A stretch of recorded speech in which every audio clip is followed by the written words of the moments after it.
ಸ್ನೇಹಿತರೆ ನಮಸ್ಕಾರ.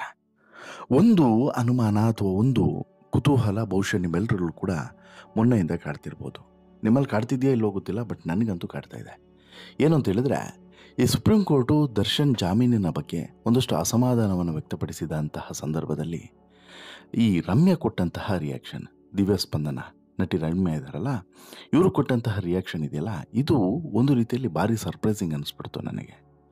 ಆಮೇಲೆ ಯಾಕೆ ಈ ಅಮ್ಮಂಗೆ ದರ್ಶನ್ ಮೇಲೆ ಈ ಪರಿ ಸಿಟ್ಟು ಅನ್ನೋದು ಕೂಡ ಒಂದು ಪ್ರಶ್ನೆಯಾಗಿ ಉಳಿದು ಬಿಡ್ತು. ಹೈಕೋರ್ಟ್ ಜಾಮೀನು ನೀಡಿದ್ದಕ್ಕೆ ಅಸಮಾಧಾನವನ್ನು ಈಕೆ ವ್ಯಕ್ತಪಡಿಸಿದ್ಲು. ಜೊತೆಗೆ ಇದಾದ ಬಳಿಕ ಈಗ ಇದೇ ರಮ್ಯಾ ದರ್ಶನ್ಗೆ ಈಗ ಜಾಮೀನು ಕೊಟ್ಟಿದ್ದಕ್ಕೆ ಸುಪ್ರೀಂ ಕೋರ್ಟ್ ಏನು ತರಾಟೆಗೆ ತೆಗೆದುಕೊಳ್ತಲ್ಲ ಹೈಕೋರ್ಟನ್ನು, ಅದಕ್ಕೂ ಕೂಡ ಈಗ ಭಾರಿ ಖುಷಿಯನ್ನು ವ್ಯಕ್ತಪಡಿಸಿದ್ದಾರೆ.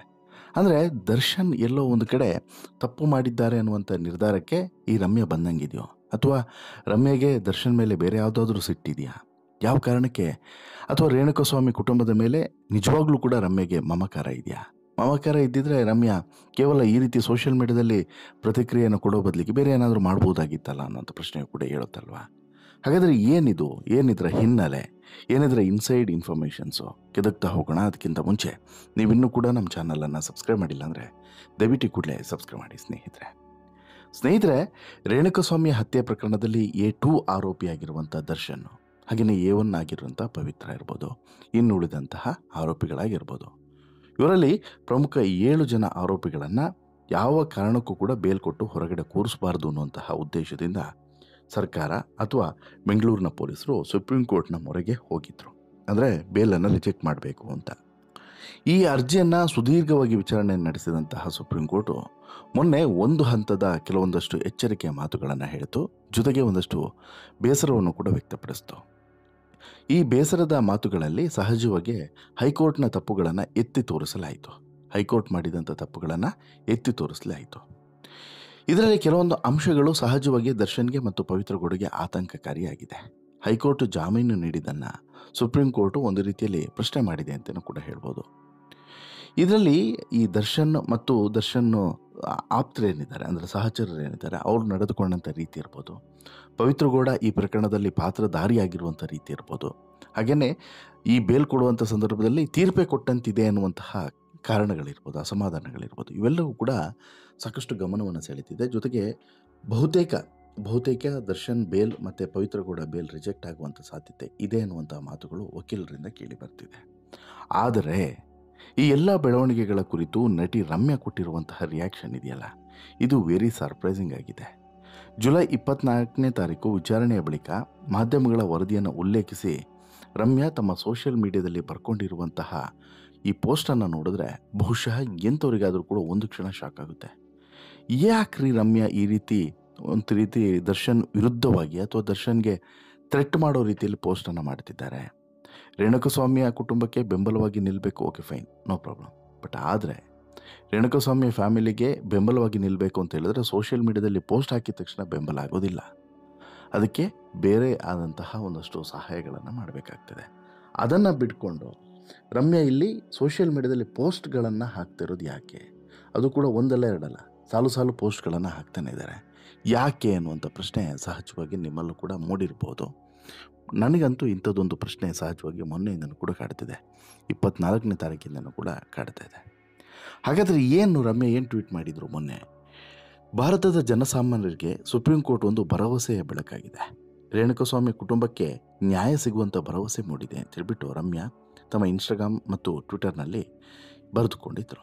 ದರ್ಶನ್ ಸೇರಿದಂತೆ 7 ಆರೋಪಿಗಳಿಗೆ ಜಾಮೀನು ನೀಡುವಂತಹ ಸಂದರ್ಭದಲ್ಲಿ ಹೈಕೋರ್ಟ್ ತೆಗೆದುಕೊಂಡಂಥ ನಿರ್ಧಾರಕ್ಕೆ ಸುಪ್ರೀಂ ಕೋರ್ಟ್ ಅಸಮಾಧಾನವನ್ನು ವ್ಯಕ್ತಪಡಿಸಿತ್ತು. ಸದ್ಯ ದರ್ಶನ್ ಡೆವಿಲ್ ಸಿನಿಮಾದ ಶೂಟಿಂಗ್ನಲ್ಲಿ ಬ್ಯುಸಿಯಾಗಿರೋದ್ರಿಂದ ಚಿತ್ರೀಕರಣದ ಸಲುವಾಗಿ ವಿದೇಶಕ್ಕೂ ಕೂಡ ಹೋಗಿದ್ರು. ಈಗ ವಾಪಸ್ ಬಂದಿದ್ದಾರೆ.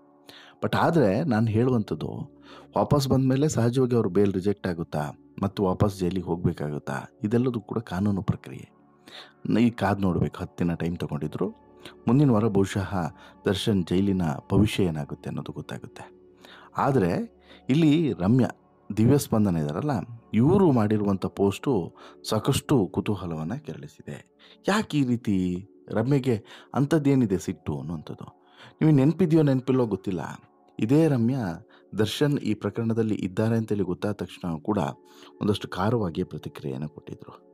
ಅವತ್ತು ಕೂಡ ರಮ್ಯಾ ಆಡಿದಂಥ ಮಾತುಗಳು ಸಹಜವಾಗಿ ದರ್ಶನ್ ಅಭಿಮಾನಿಗಳಿಗೆ ಬೇಸರವನ್ನು ಮೂಡಿಸಿತ್ತು.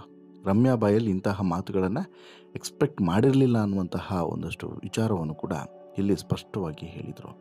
ಯಾವಾಗ? ಆ ಸಂದರ್ಭದಲ್ಲೇ.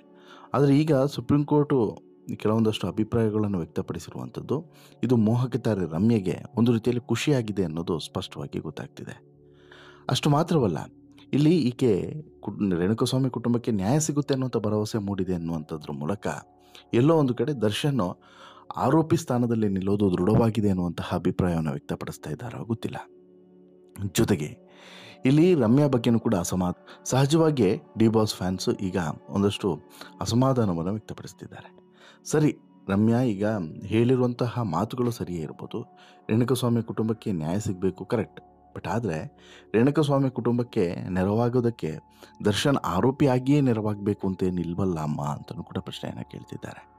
ಅಷ್ಟು ಮಾತ್ರವಲ್ಲ, ಇಲ್ಲಿ ಈ ಹಿಂದೆ ದರ್ಶನ್ ಹಾಗೂ ರೇಣುಕಾಸ್ವಾಮಿ ಪ್ರಕರಣದ ಬಗ್ಗೆ ತಮ್ಮ ಅಭಿಪ್ರಾಯವನ್ನು ಹಂಚಿಕೊಂಡಂತಹ ರಮ್ಯಾ ಈಗ ಮತ್ತೊಮ್ಮೆ ದರ್ಶನ್ ಕೇಸ್ ವಿಚಾರದಲ್ಲಿ ಸುಪ್ರೀಂ ಕೋರ್ಟ್ ನ್ಯಾಯಾಧೀಶರ ಅಭಿಪ್ರಾಯವನ್ನು ತಿಳಿದು ಪ್ರತಿಕ್ರಿಯೆಯನ್ನು ಕೊಟ್ಟಿರುವಂಥದ್ದು ಸಹಜವಾಗಿ ಇಲ್ಲಿ ರಮ್ಯಾ ಮತ್ತು ದರ್ಶನ್ ನಡುವಿನ ಸಂಬಂಧ ಅಷ್ಟು ಸರಿಯಿಲ್ಲ ಅನ್ನೋದನ್ನು ಸ್ಪಷ್ಟವಾಗಿ ಹೇಳುತ್ತಿದೆ. ಅಷ್ಟು ಮಾತ್ರವಲ್ಲ, ಇಲ್ಲಿ ಈ ಕೇಸ್ನಲ್ಲಿ ರೇಣುಕಾಸ್ವಾಮಿ ಕೇಸ್ನಂತೆ ಇತರ ಕೇಸ್ಗಳಲ್ಲಿ ಬೇರೆ ರೀತಿ ಎಲ್ಲೂ ಕೂಡ ತಲೆ ಹಾಕದಂಥ ರಮ್ಯಾ ಇಲ್ಲಿ ಯಾಕೆ ಇಷ್ಟರ ಮಟ್ಟಿಗೆ ಇಂಟ್ರೆಸ್ಟನ್ನು ತೋರಿಸ್ತಿದ್ದಾರೆ? ಒಂದನೇ ಪ್ರಶ್ನೆ. ಎರಡನೇ ಪ್ರಶ್ನೆ, ಈಗ ರೇಣುಕಾಸ್ವಾಮಿಯ ಕುಟುಂಬಕ್ಕೆ ನ್ಯಾಯ ಸಿಗಬೇಕು ಅಥವಾ ಅವರಿಗೆ ನೆರವಾಗಬೇಕು ಅಂತ ಹೇಳಿದ್ರೆ ಅವರಿಗೆ ಆರ್ಥಿಕವಾಗಿಯೂ ಕೂಡ ನೆರವನ್ನು ಕೊಡ್ಬೋದಾಗಿತ್ತು ಮತ್ತು ಈ ರೀತಿ ನೈತಿಕತೆಯಿಂದನೂ ಕೂಡ ನೆರವನ್ನು ಕೊಡ್ಬೋದಾಗಿತ್ತು. ರೇಣುಕಾಸ್ವಾಮಿಯ ಮನೆಗೂ ಕೂಡ ಹೋಗದಂಥ ಮುಖವನ್ನು ಕೂಡ ನೋಡದಂಥ ರಮ್ಯಾ ಈಗ ಈ ರೀತಿ ಪ್ರಚಾರಕ್ಕೋಸ್ಕರ ಈ ರೀತಿ ಮಾಡ್ತಿದ್ದಾರೋ ಅಥವಾ ಬೇರೆ ಏನಾದರೂ ಉದ್ದೇಶದಿಂದ ಈ ರೀತಿ ಮಾಡ್ತಿದ್ದಾರಾ? ಈ ರೀತಿಯಾದಂಥ ಒಂದು ಪ್ರಶ್ನೆಯೂ ಕೂಡ ಮೂಡೋದು ಸಹಜ. ಹಾಗಾಗಿನೇ ಇಲ್ಲಿ ರಮ್ಯಾ ಆಡಿರುವಂಥ ಮಾತುಗಳ ಬಗ್ಗೆ ಅಸಮಾಧಾನಗಳು ವ್ಯಕ್ತವಾಗ್ತಿದೆ. ಇನ್ನು ಮೂರನೇ ವಿಚಾರ ಏನು ಅಂತ ಹೇಳಿದ್ರೆ, ರಮ್ಯೆಗೆ ಇಲ್ಲಿ ರೇಣುಕಾಸ್ವಾಮಿ ಕುಟುಂಬದ ಮೇಲೆ ದಯೆ ಇರ್ಬೋದು, ದರ್ಶನ್ ಮೇಲೆ ಸಿಟ್ಟಿದೆಯಾ ಅನ್ನುವಂಥ ಪ್ರಶ್ನೆಯೂ ಕೂಡ ಮೂಡುತ್ತೆ. ಏನು ಸಿಟ್ಟು? ಯಾಕೆ ಅಸಮಾಧಾನ? ದರ್ಶನ್ ಜೊತೆಗೆ ರಮ್ಯಾ ಸಿನಿಮಾವನ್ನು ಕೂಡ ಮಾಡಿದ್ದಾರೆ. ಆದರೆ ದರ್ಶನ್ನು ರಮ್ಯೆಗೆ ಅಷ್ಟರ ಮಟ್ಟಿಗೆ ಒಂದು ರೆಸ್ಪೆಕ್ಟ್ ಇರ್ಬೋದು, ಕಾಂಟ್ಯಾಕ್ಟನ್ನು ಇಟ್ಕೊಂಡಿಲ್ಲ. ಆ ರೀತಿಯಾದಂಥ ಸಿಟ್ಟಿದೆಯೇನೋ ಗೊತ್ತಿಲ್ಲ. ಅಥವಾ ದರ್ಶನ್ ತನ್ನ ಬಳಿಯೂ ಕೂಡ ಬರಲಿ ಎನ್ನುವಂಥ ಉದ್ದೇಶದಿಂದ ಈ ರೀತಿಯಾದಂಥ ಸ್ಟೇಟ್ಮೆಂಟನ್ನು ಕೊಟ್ಟಿದ್ದಾರೆ. ಯಾಕಂತ ಹೇಳಿದ್ರೆ ದರ್ಶನ್ ರಮ್ಯಾಗೆ ಎಷ್ಟೇ ದೊಡ್ಡ ಲೆವೆಲ್ ಕಾಂಟ್ಯಾಕ್ಟ್ ಇದ್ದರೂ ಕೂಡ ದರ್ಶನ್ ಅದನ್ನು ಯಾವುದನ್ನು ಕೂಡ ಕೇರೆ ಮಾಡ್ತಿರ್ಲಿಲ್ಲ. ರಮ್ಯಾ ಎಷ್ಟೇ ದೊಡ್ಡ ನಟಿಯಾದರೂ ಕೂಡ ರಚಿತಾಗೆ ಹೆಚ್ಚು ಅವಕಾಶವನ್ನು ಕೊಟ್ಟರೆ ಹೊರತು ರಮ್ಯಾ ಕೊಡಲಿಲ್ಲ ಅನ್ನುವಂಥ ಸಿಟ್ಟಿದೆಯೇನೋ ಗೊತ್ತಿಲ್ಲ. ಬಹುಶಃ ಈ ಎಲ್ಲ ಸಿಟ್ಟುಗಳಿಂದ ರಮ್ಯಾ ವೈಯಕ್ತಿಕವಾಗಿ ದರ್ಶನನ್ನು ನಿಂದಿಸುವಂಥ ಕೆಲಸವನ್ನು ಮಾಡೋಕೆ ಹೊರಟಿದ್ದಾರೆ. ಇದರಿಂದ ರಮ್ಯೆಗೆ ಮತ್ತಷ್ಟು ಅಪಾಯ ಅಂದರೆ ಸಹಜವಾಗಿ ಡಿ ಬಾಸ್ ಫ್ಯಾನ್ಸ್ನ ವಿರೋಧವನ್ನು ಕಟ್ಕೊಳ್ಳುವಂತಹ ಚಾನ್ಸಸ್ ಹೆಚ್ಚಾಗುತ್ತಾ? ಈ ರೀತಿಯಾದಂಥ ಪ್ರಶ್ನೆಗಳು ಕೂಡ ಮೂಡಿದ್ದಾವೆ. ಬಟ್ ಎಲ್ಲೋ ಒಂದು ಕಡೆ ಎಕ್ಸ್ಪೆಕ್ಟ್ ಮಾಡಿರಲಿಲ್ಲ, ರಮ್ಯಾರಿಂದ ಇಂತಹ ಮಾತುಗಳನ್ನು ಯಾರೂ ಕೂಡ ಎಕ್ಸ್ಪೆಕ್ಟ್ ಮಾಡಿರಲಿಲ್ಲ. ಬಟ್ ಯಾಕೆ ಈ ರೀತಿ ರಮ್ಯಾ ಮಾತನಾಡಿದರು ಅನ್ನೋದು ಈಗಲೂ ಕೂಡ ಇರುವಂಥ ಕುತೂಹಲ.